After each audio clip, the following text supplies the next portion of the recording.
If you're struggling to keep your moringa tree healthy and thriving, try these activities. Your moringa plant will thank you.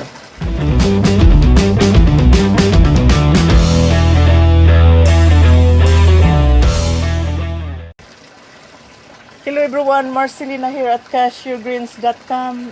It has been a while since I upload new video, but today we're going to talk about moringa tree and what are some activities we can provide for our plant to keep them happy, healthy, and thriving in our garden or farm. But before we begin, let me shout out to Joseph and Maureen. Thank you guys for following me all these years. Now back to the video. Growing Moringa oleifera, also known as the drumstick or miracle tree, is rewarding due to its multiple uses and nutritional benefits. With proper care, you can enjoy a healthy moringa tree in your garden or farm. Now, growing moringa can be done using either seeds or cuttings, but using seeds often yields the best results. So today we're growing moringa seeds, and I'll show you the best method to germinate them. Here is the best approach to germinating seeds. For the best germination results, select viable fresh moringa seeds and consider growing them with jiffy pellets. Jiffy pellets are sterile substrates providing you higher germination rates and helping to prevent transplant shock when the young seedlings are ready to be transplanted. Now, I recommend a GP 50 millimeter. These GP pellets provide ample space for the development of young seedlings, particularly accommodating their large taproots. How to say that? Just bear with me, okay? Accommodating their large taproots, ensuring they are ready for transplanting. Now, to germinate moringa seeds using GP, here's the steps. All right, so first, soak the moringa seeds overnight before sowing. This step is optional, but it can help the seeds germinate faster. Prepare your GP pellets. Soak in warm water until they are fully expanded. Then, squeeze the remaining water. Create a hole in the center.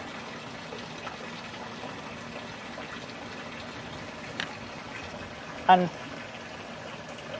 plant this seed about 1/4 inches deep. Cover slightly with the remaining GP material and place in the tray.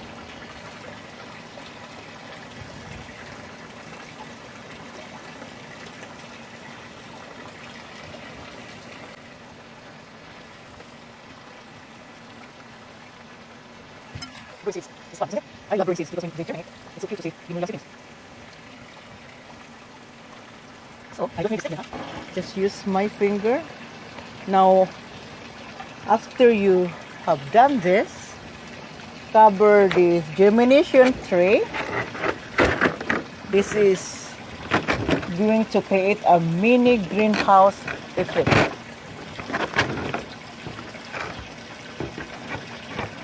You will need to provide adequate humidity inside, at least about 50 to 60%. Keep it warm. Temperature must be between 65 and 80 degrees. Now there's a vent. I will close the vent to increase humidity. With the right condition, the seed will germinate within 7 to 14 days. Now, once you see that they are germinating, you will need to open the vent to release the some of the humidity inside. So when this is going to help against transplant shock. So when you transplant them, the shock is minimal.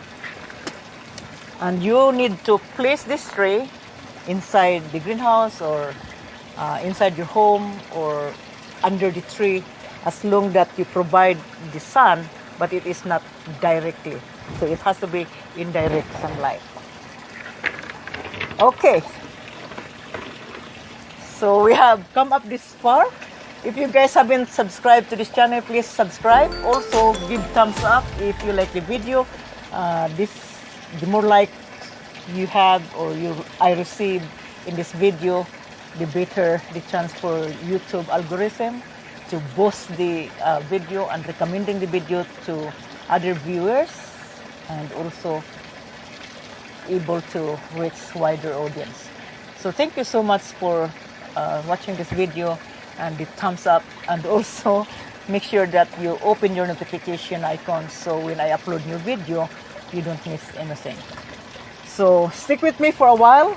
The next thing that we are going to talk about is the activities that we are going to provide with our moringa. Look at this moringa, guys. They're healthy. So once the seeds germinate, wait until they are strong enough to transfer to a pot, and you can transfer them in a 4-inch pot. Allow them to grow a little bit bigger. And when you transplant them, you have to acclimate them first. You don't want them to put outside right away. You have to acclimate them within 7 days, adjusting their environment until they are able to withstand the temperature outside.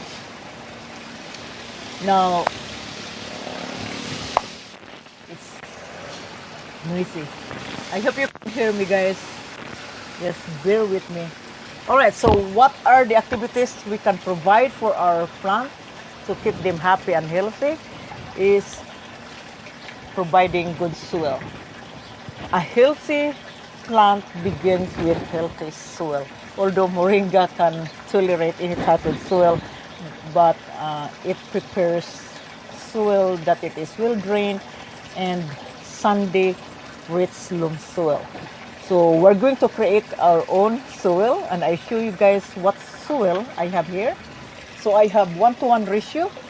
So for those of you who grow moringa and you want to know what type of soil I use with my moringa, so this is my soil. Oh no, my sand. So 1-to-1 ratio, 1 part sand, 1 part organic compost, and 1 part potting mix. And I'm going to mix this together. So mix the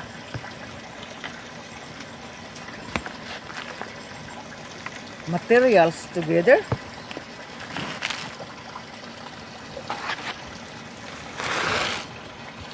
Just like making cake, huh? The sand is good for creating drainage, and in the organic compost you can use AIDS manure, like cow manure, and it is a good quality soil. Look at that. And when you squeeze it, so it is good. Now, so I am using this container, and what I have here, I create extra holes. So this is going to prevent root bound. Root bound is, causes, how to say this? My gosh, I cannot speak. Root binding is when the root is looking for that air, so it will be twisting inside because there is not enough oxygen. So I created extra holes here for the drainage and air circulation. So I'm going to fill this pot. This is a 6-inch pot, so I move from 4-inch to 6-inch. Then when they become bigger, then I will repot again. You only need to repot like maybe 2 to 3 years. Don't keep repotting because it stresses out the plant. So halfway now, I'm going to transfer this one here. Look at the moringa is healthy. So I created the hole here, and as you can see, it's not root binding. It's a healthy healthy root.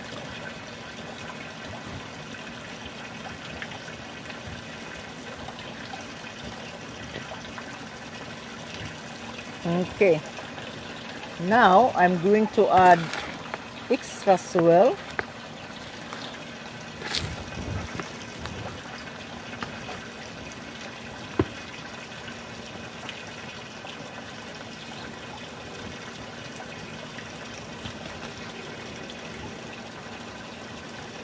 Okay, there you go.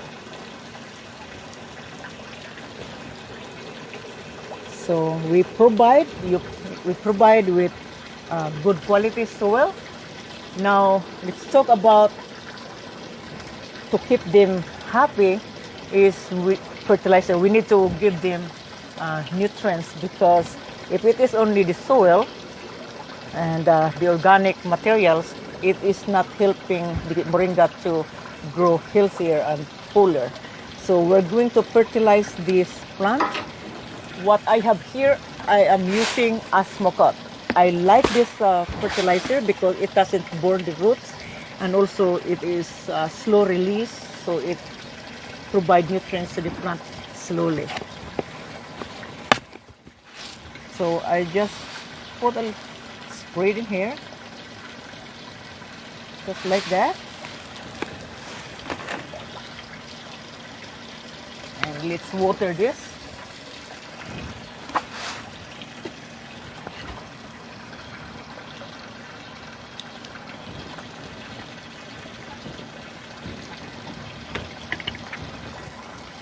Alright, so we already fertilized our moringa tree. So this moringa will grow bigger and healthier. Now, keep in mind, moringa leaves have short lifespan. So you notice yellowing on the leaves like what you have here, what I have here.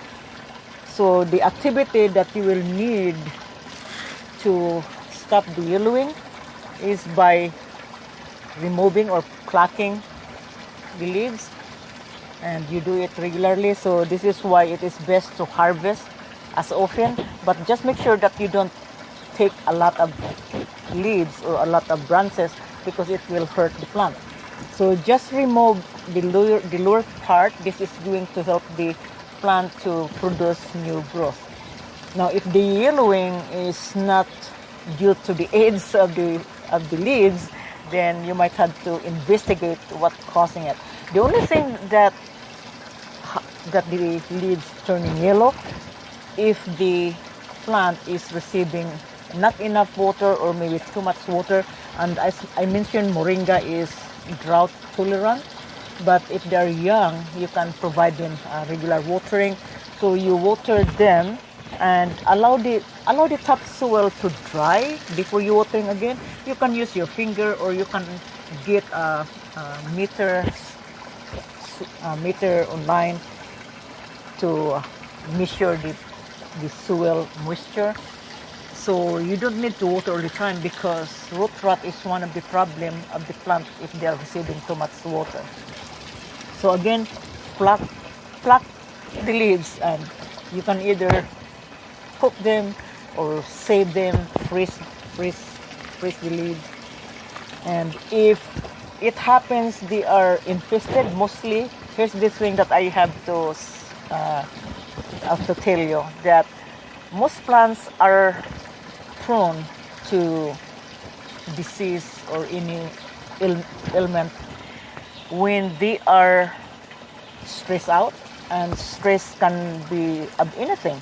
It can be improper watering, improper nutrients, improper sunlight, and moringa is full sun, so you need to provide moringa tree full sun, and it is tropical, so you need that warm temperature. So if you live in some tropical region, you need to bring this plant inside and keep it warm. And so if it happens, you have done everything for your moringa tree, and then there is still issue going on. One of the yellowing of the leaves, aside from improper watering or improper fertilization, is the pests, and one most common pest of Moringa is spider mites. And in fact, I have published book about the spider Bible, so check it out. It's on Amazon, so you just get a copy of it if you want to learn about the infestation. You will learn a lot about spiders on that book. And if it is spider mites is hard to detect. The only thing you can find it out when they start waving, but that will be too late. So I don't wait my plant being attacked. I always protect my plant. I do it my pre-treatment.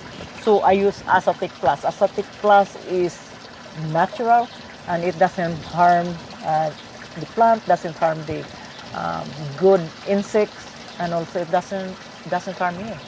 So if I spray the plant with my Azotic Plus, I focus from below, spray like that, then spray the top, and spray the soil.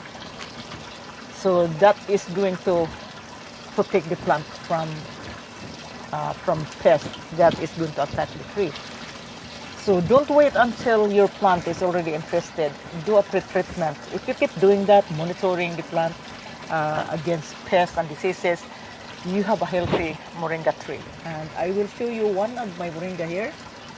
So this is my 4-year-old tree, and as you can see, the leaves are healthy. And I fertilize this with Osmocote. So you only fertilize the Moringa. I fertilize once in spring, and then I fertilize again in the early summer. And then I stop the fertilization when the winter is approaching, because the plant is going into dormancy. So they don't need fertilization on the time because they are not active. And to keep them to provide good condition during dormancy, your plant, when the beginning of dormancy, you will notice shading of the leaves. So don't be panicked, because that's part of the plant to prepare itself for dormancy. Once we are in dormant period, you don't need to water all the time, maybe once a month. But always monitor, because you don't know if there is some infestation going on inside. So just keep an eye on it, and you will be okay. All right? So now, another activities you can provide for your plant to keep them healthy and happy is pruning, reshaping the tree. The tree, if it is grown on the ground, we had that in the Philippines. I had like 20 feet, and it can grow big. So if it is big tree, you can just chop it, the plant can tolerate. But if it is still young, like this one here, to keep it branching, I don't cut this, because the ideal to prune the Moringa tree is about 3 to 4 feet. So once the tree reaches 3 to 4 feet, then prune the plant. Now when I prune, I allow maybe 6 inches from the top, and probably in that area I will cut, and I will leave the seeds to photosynthesize. All right, I hope this video is helping you guys, and if you have any comments, write below and I will answer all your questions. So that's it. You have to keep your Moringa. That is the activity that you're going to keep your Moringa healthy. Regularly harvest the Moringa, but make sure you don't harvest a lot of leaves. You want that leaves to photosynthesize. Just a couple of branches, and then prune your Moringa so that it will create branching. And in the winter, as I said, the winter, when you live in the subtropical region, you bring this one inside. Keep it warm, maintain the temperature at least around 70 degrees when they are in dormancy, and avoid watering because you don't want them to rot. And if it happens that I have question from one of my viewers, she said that my Moringa did not come back in spring, and is it dead? So I told her, like, maybe check the Moringa tree, because sometimes you just end up at a stalk and you think that it is dead. But you try to scratch the branch, and then if it is dry and there's no life, then you have to investigate further, maybe remove the moringa on the pot, and then check the taproot. Maybe the taproot is still in dormancy, because sometimes they will regrow again if it is not in spring. Then they will produce new shoot in early summer. And if you don't have that summer, then maybe the bulb is rotten. Okay, so now let's talk about pH. Some of you would say, like, I always tell this, that pH is the most important thing aside from giving the plant with sunlight or nutrients, because if the pH is not corrected, you might be giving fertilizer, but some of those nutrients, especially magnesium, phosphorus, nitrogen, those elements would not be available for the root to absorb if the pH is not corrected. So if it is too acidic, those nutrients, the nitrogen, magnesium, and potassium, or any elements, would not be available with the plant. So the moringa pH soil is slightly acidic. It's almost like citrus. It is between 6 and 7. So if you can maintain 6.8, your moringa will be happy. Okay? So I kept checking my moringa. So get a pH meter online. I just have my pH, but it broke down, so I might have to get it again. I always have pH meter to ensure all my plants are checked with the pH. So some other plants, like if you grow bell pepper, eggplant, or some of the vegetables, they prepare more in the alkaline side, but moringa prefers slightly acidic. So keep that in mind, and then put your moringa on the sun, at least 6 to 8 hours of direct sunlight. So that's all about it, and I hope this video is helpful. So again, if you are oh my goodness, let's wrap this up. Okay, so if you haven't subscribed, guys, again, subscribe to this channel. Follow me on my channel, Advanced Gardening, and you will learn a lot of gardening ideas in my channel. We are more in advanced gardening, so you will be learning about like grafting, air layering, aquaponics, podponics, all sorts of that. And thank you for following me. And this is for now. Marcelina@cashewgrains.com. See you next time. Peace out.